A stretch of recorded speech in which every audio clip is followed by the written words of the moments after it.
Hi, and welcome to another episode of Fantastic Fanfiction. Today, I'll be reviewing a story inspired by the popular cartoon series My Little Pony: Friendship is Magic. The story is entitled Dark Spectrum Public Enemy and written by Bootsy Slickmane.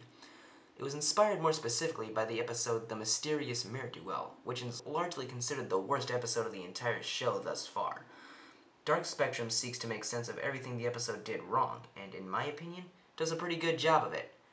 First of all, I'm sort of a fan of dark or sometimes sad stories to begin with, because I think they tend to really get to the meat of a character and what fuels them. I was immediately drawn in by the idea of Rainbow Dash becoming a supervillain to take revenge on Mirror Duel and the other main six, since I've often imagined myself how that would play out. A lot of the writing in the first 8 chapters doesn't seem to make much sense at first, but by the end of the story, everything suddenly starts to make complete sense.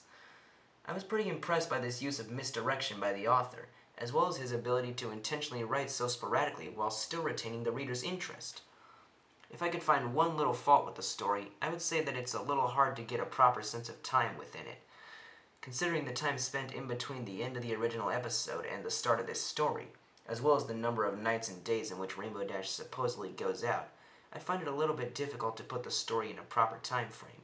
But compared to everything else, that's a minor problem. Plus, he said it was 4 weeks, and I don't really feel like doing the math.